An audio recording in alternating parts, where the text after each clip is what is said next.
Olá, meu nome é Melina. Hoje a gente vai falar um pouquinho sobre a dieta para perda de peso e o que isso pode influenciar na performance, tanto do obeso quanto do atleta. A gente vai começar falando um pouquinho das dietas para emagrecer, o que a gente tem de evidência na literatura sobre essas dietas. Depois a gente vai fazer uma associação entre dieta para perda de peso e influência na performance do exercício físico, da atividade física dessas pessoas. Se a gente chegar no Google e colocar dieta para perda de peso, dieta para emagrecer, a gente vai achar mais de 7 milhões de resultados. E aí, se a gente for olhar o que a gente acha de resultado, a gente acha as coisas mais inesperadas e mais bizarras, como, por exemplo, uma dieta onde a gente come clara de ovo e só clara de ovo a cada 3 horas, uma dieta onde a gente só vai comer por dia alimentos referidos na Bíblia, quer dizer, e o pior é que todas essas dietas, mesmo essas que aparecem na revista, prometendo 12 quilos em uma semana, elas acabam levando à perda de peso, porque a perda de peso nada mais é do que um balanço entre o consumo e o gasto. Se eu consumir menos do que eu gasto, eu vou perder peso. Independente de ser nutricionalmente correto ou não, independente de ser saudável ou não, eu vou perder peso. A questão é se eu vou conseguir manter essa perda de peso a médio e longo prazo, porque perder peso todas elas fazem perder. Então, o que a gente tem que ver é qual dieta eu consigo perder peso de uma maneira mais saudável, sem causar, enfim, um problema de saúde associado a isso e, principalmente, qual dieta é mais efetiva para manter essa perda de peso por mais tempo. Então, a gente vai discutir aqui o que existe de evidência na literatura sobre as dietas para perda de peso. O primeiro estudo que a gente vai discutir é um estudo bem interessante, que ele comparou o hábito alimentar pré-dieta com a aderência e o resultado desses pacientes à dieta. Então, o que ele fez? Ele pegou pacientes e durante 4 dias ele avaliou o hábito nutricional dele. Então, ele fez um recordatório de 4 dias, sempre com 2 dias de fim de semana nesses 4 dias, e avaliou como essas pessoas comiam. Se elas comiam mais carboidrato, se elas comiam mais proteína, como que era o hábito alimentar normal delas. Depois, ele propôs 2 grupos. Um onde ele fez uma dieta pobre em carboidrato e outro onde ele fez uma dieta pobre em gordura e usou também nesse grupo orlistático ou uma medicação adjuvante na perda de peso. E ele avaliou a perda de peso em si e a aderência à dieta proposta. O que a gente vê, o primeiro dado que é bem interessante, é que aderiam mais a determinada dieta pacientes que o hábito alimentar anterior já era parecido com a dieta proposta. Então, por exemplo, um paciente que já não costumava comer muito carboidrato, normalmente, e passou a fazer uma dieta pobre em carboidrato, ele teve uma melhor aderência a essa dieta do que um paciente que comia muito carboidrato e passou a fazer essa dieta. Ou seja, muito provavelmente, se a gente propuser ao paciente correções alimentares, mas uma dieta não muito diferente na distribuição de macronutrientes da dieta habitual, talvez a aderência seja melhor. E outra coisa que a gente vê nesse gráfico é que a aderência, independente da proposta de dieta feita, vai diminuindo com o passar do tempo. Ou seja, por mais difícil que seja a dieta, nas primeiras semanas a aderência é boa. E depois, se for muito difícil para o paciente fazer, ele vai perdendo a aderência e deixando de fazer a dieta. Outro dado importante do estudo é que parece que o efeito, tanto na perda de peso e também na velocidade de reganho do peso, foi menor nos pacientes que consumiram pouco carboidrato, mas que já tinham o hábito de consumir pouco carboidrato antes. Então, talvez isso seja um sinal para a gente, enfim, fazer com que o paciente não aumente, quer dizer, não piore o efeito a longo prazo, fazendo uma dieta muito diferente do hábito alimentar normal. Agora, passando para os estudos que avaliam as porcentagens dos macronutrientes com a perda de peso, a gente vai ver que a grande maioria dos estudos que a gente vai discutir aqui, todos eles mostram de uma maneira ou outra que talvez a carga proteica e a quantidade de proteína da dieta seja um fator importante tanto na perda quanto na manutenção da perda de peso. Então esse é o primeiro estudo, onde ele pegou várias composições de macronutrientes diferentes, ou seja, dietas mais hipergordurosas, dietas mais ricas em carboidratos, dietas mais ricas em proteína, todas com a mesma restrição energética, ou seja, todos os pacientes receberam 750 calorias a menos por dia. A diferença foi o quanto dessas calorias era de proteína, de carboidrato e de gordura. O que ele viu é que os pacientes que mais perderam peso foram os pacientes que fizeram dietas hiperproteicas, independente da quantidade de gordura e carboidrato. Esse outro estudo, mais ou menos a mesma coisa. Ele fez dietas hiperproteicas, baixa em carboidrato, hiperproteica, normal em carboidrato, normoproteica, baixa em carboidrato e normoproteica, normal em carboidrato. E os números que a gente vê são as distribuições dos macronutrientes, tanto numa fase de perda, que durou mais ou menos 3 meses, quanto numa fase de manutenção, que durou 12 meses. E o que a gente vê como resultado do estudo é que, tanto na avaliação pós 3 meses, quanto na avaliação pós 12 meses, a dieta mais efetiva para perda de peso e massa gorda foram as dietas ricas em proteína, com P estatisticamente significativo. Mas um fato importante é que todas elas, independente da distribuição, melhoraram o perfil bioquímico do paciente. Claro, muito provavelmente a melhora do perfil bioquímico se deve à perda de peso em si, independente da dieta que tenha sido feita para isso. Aqui a gente vê uma revisão falando do efeito da dieta pobre em carboidrato de maneira geral, para várias situações clínicas. Mas a gente tem aqui, que está, enfim, destacado em vermelho, que eles consideram que para redução de peso, a dieta pobre em carboidrato tem uma evidência forte de funcionar. E aí a gente tem aqui um outro estudo comparando 3 tipos de dieta. Uma dieta mediterrânea, que teoricamente seria uma dieta hipocalórica mais equilibrada do ponto de vista de macronutrientes, uma dieta com restrição de carboidrato e uma dieta com restrição de carboidrato e aumento da proteína simultaneamente. O que a gente tem é que o grupo que perdeu mais peso foi o grupo que restringiu o carboidrato. E quando eu tive restrição de carboidrato, mas uma suplementação da proteína, eu perdi um pouquinho menos de peso do que quando eu restringi o carboidrato. Mas as duas foram muito mais efetivas em perda de peso do que a dieta mediterrânea em si. Mas um dado interessante é que quando eu comparo a composição corporal dessas pessoas, a dieta mais efetiva para a preservação da massa muscular, que é uma coisa muito interessante quando a gente está falando em performance, foi a dieta pobre em carboidrato, mas com acréscimo de proteína, mostrando que talvez a proteína seja uma boa estratégia para eu tentar preservar ou minimizar a perda de massa magra durante uma dieta restritiva. Esse próximo estudo é um estudo que saiu no New England com 322 obesos, onde ele comparou uma dieta baixa em gordura com a dieta mediterrânea e a dieta baixa em carboidrato. Avaliou por 6, 12 e 24 meses, 2 anos, essa população. E o que a gente vê nesse gráfico é que a dieta mais efetiva para perda de peso, para redução do peso, foram as dietas pobre em carboidrato, que também acabou sendo a melhor no que se refere à melhora de perfil lipídico desses pacientes. O único subgrupo que se beneficiou mais da dieta mediterrânea no que se refere a controle glicêmico foi o grupo de diabéticos. Então, para o grupo de diabéticos, a dieta mediterrânea foi a mais efetiva em controle glicêmico, ainda que não em perda de peso final. Quando a gente pega aqui essa revisão sistemática com 13 estudos e 1.569 pacientes, avaliando uma dieta pobre em carboidrato com uma dieta pobre em gordura, a gente vê que a dieta pobre em carboidrato, mais uma vez, foi mais efetiva em maior perda de peso, em melhora dos valores de triglicerídeos e em aumento de HDL, mas também aumento de LDL, muito provavelmente por aumentar colesterol, aumentar, enfim, ingestão de colesterol pelas fontes proteicas que a gente usa normalmente.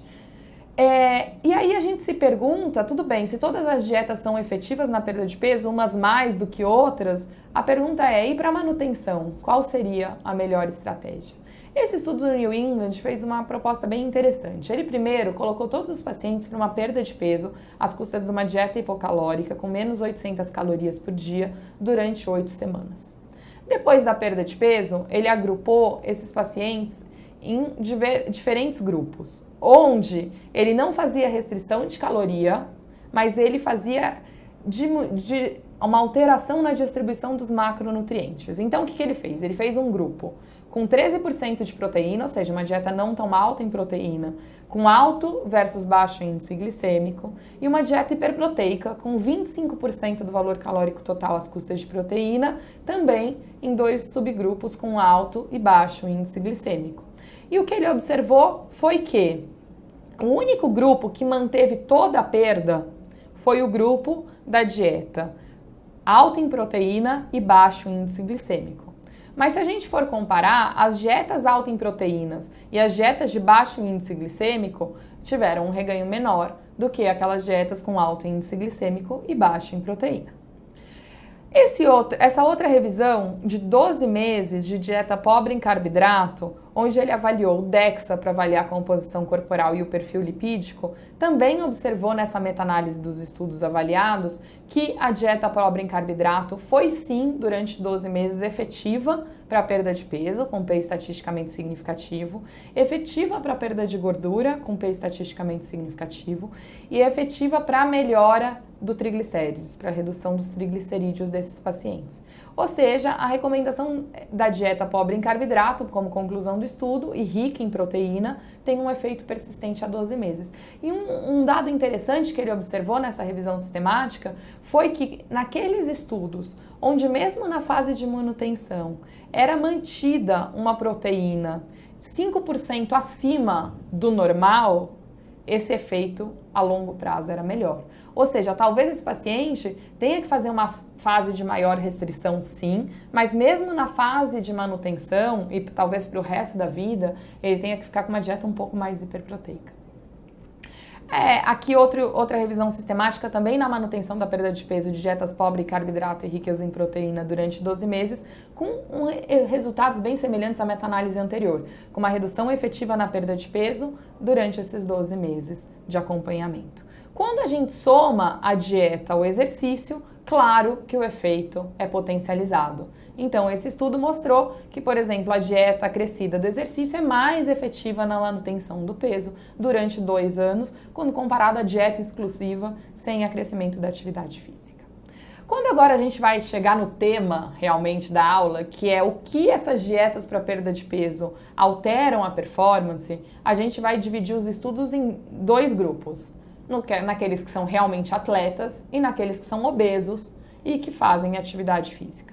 Então, se a gente for pegar o grupo dos atletas, a gente sabe que o principal, quando eu tenho que fazer necessariamente um balanço energético negativo, ou seja, que eu tenho que restringir a quantidade energética final dos pacientes, é saber que substrato eu vou priorizar. E qual que é meu objetivo principal? É um balanço nitrogenado positivo, é eu manter esse paciente em anabolismo. Ou seja, talvez o substrato que tenha que ser priorizado tenha que ser realmente a proteína. E é isso que essa revisão discute. E aí na hora que ela fala que o objetivo dela é saber como eu devo considerar, quanto eu devo considerar de proteína, para tentar, mesmo numa dieta hipocalórica para perda de peso, manter, por exemplo, uma quantidade adequada de massa muscular. E aí, quando ela pergunta qual deveria ser o nível ideal de proteína numa dieta hipocalórica, ela sugere, pela revisão da literatura, que talvez uma quantidade alta de proteína, entre 25% e 35%, seja mais efetiva para a preservação da massa muscular quando comparada a uma quantidade de proteína entre 12% e 15%. Então, uma dieta restritiva alta em proteína parece ser uma estratégia útil na manutenção da massa magra. Essa revisão sistemática, que compara diferentes distribuições de carboidrato, de gordura e de proteína, também mostra que a dieta rica em proteína parece ser mais efetiva do que outras dietas para manutenção de performance durante períodos de restrições de atleta. Essa revisão com 6 estudos mostra também que a maior proteção contra a perda de massa magra acontece quando eu tenho uma oferta proteica maior. E aí, diferente do outro estudo, ele sugere uma oferta proteica baseada na quantidade de massa muscular. Então, eu teria que fazer algum método de composição corporal, como por exemplo o DEXA, para quantificar o quanto de quilos de músculo eu tenho naquele paciente e a partir daí calcular a proteína entre 2,3 a 3,1 gramas por quilo de massa muscular, que é a massa funcionalmente ativa que a gente tem. E outra coisa observada nesse estudo com atletas é que quanto mais lenta foi a perda de peso, melhor foi a preservação da massa muscular. Ou seja, dietas não tão restritivas preservam mais a massa muscular do que dietas muito restritivas para essa população. Esse estudo de estratégias para perda de peso em atletas do remo discute que a perda de peso aguda, sem dúvida nenhuma, ela influencia a performance. Bem mais a capacidade aeróbia e anaeróbia do que a força em si, mas altera a performance de uma maneira geral. E eu consigo reduzir esse efeito se eu fizer logo depois da dieta de perda de peso um período de recuperação, com estratégias nutricionais em momentos que antecedem a prova, para tentar recuperar de alguma forma essa perda de peso aguda que esse paciente teve. Aqui um estudo com pacientes de taekwondo, quer dizer, com atletas de taekwondo que precisaram fazer dieta para perda de peso para conseguir atingir a classe que eles precisavam de peso para lutar, mostrou que a dieta para perda de peso, de uma maneira geral, ela altera a performance do paciente. Mas as dietas ricas em proteínas, elas parecem alterar menos a performance do que as dietas pobres em proteínas. Então eu tive uma mesma perda de peso quando comparado a uma dieta mais pobre em carboidrato, rica em proteína do que o contrário, mas eu tive uma melhor performance no momento, enfim, da prova em si. Então esse estudo é uma revisão bem interessante que saiu esse ano, discutindo se a dieta cetogênica seria um casamento possível e positivo com a atividade física, né? Porque se a gente pensa que o glicogênio muscular é o principal substrato durante a atividade física e eu vou fazer uma dieta restringindo o carboidrato, que é o principal substrato para o glicogênio muscular, será que isso seria um casamento possível? E é bem interessante e a gente acaba discutindo e vendo que sim, que claro que essa dieta ela vai ter efeitos positivos e efeitos negativos para esse paciente no que se refere à performance. Mas, de maneira geral, ela parece ter efeitos positivos adequados e pode, sim, ser uma estratégia para perda de peso nessa população específica.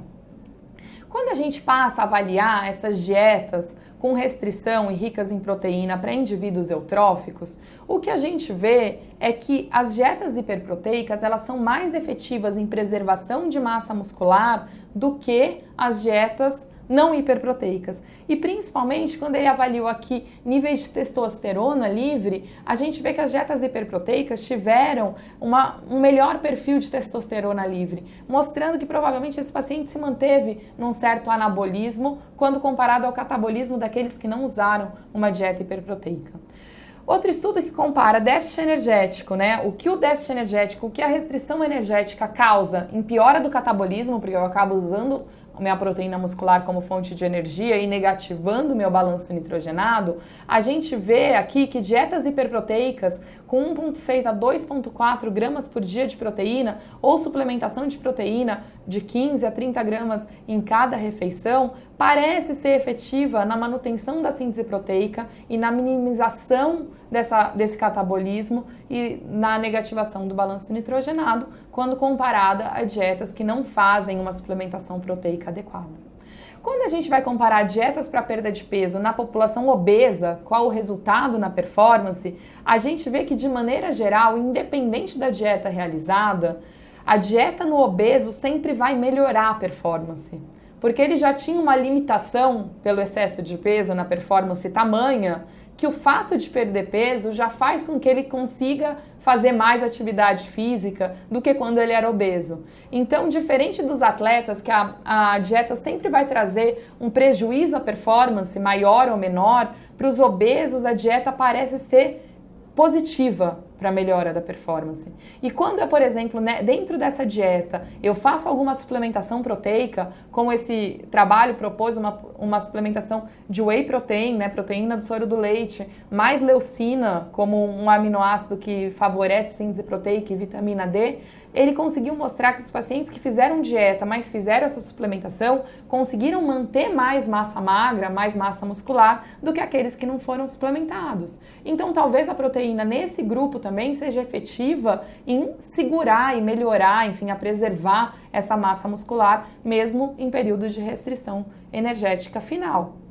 Mesma coisa esse estudo, que avaliou uma dieta com o uso de orlistat como uma droga adjuvante para perda de peso e o orlistat mais exercícios durante 12 semanas. E o que a gente vê aqui é que a dieta em si, claro que mais ainda associada ao exercício, melhorou a performance em vez de piorar. Ou seja, eu reduzindo o peso de uma população já obesa, eu melhoro a performance, mesmo perdendo, enfim, um pouco de massa muscular junto com essa perda de gordura. Esse estudo avaliou o sucesso dessa perda de peso em pacientes severamente obesos, 188 pacientes, durante um ano. E o que ele mostrou foi justamente o que a gente acabou de discutir. Esses pacientes, ao longo de um ano, eles melhoraram a velocidade de caminhada, eles mudaram o pico de frequência cardíaca, ou seja, eles ficaram melhores do ponto de vista de performance física do que quando eles eram obesos um ano atrás. Então, o que a gente conclui de tudo isso é que provavelmente uma dieta restritiva para um atleta sempre vai piorar a performance. Ela pode piorar menos ou mais, mas alguma piora de performance esse paciente vai ter. A questão é que talvez uma dieta hiperproteica minimize essa piora de performance e seja uma boa estratégia quando eu preciso fazer uma perda de peso nesse atleta. E, claro, se eu puder fazer uma perda mais lenta e não uma perda aguda de peso, que muitas vezes não é possível, isso também ajuda a preservar a massa muscular. Já no obeso, parece que a dieta sempre vai melhorar a performance pela perda de gordura, pela perda de peso associada. E a dieta hiperproteica nessa população de obeso poderia ser um adjuvante no ganho de massa muscular ou na redução da perda de massa muscular para essa população. Muito obrigada.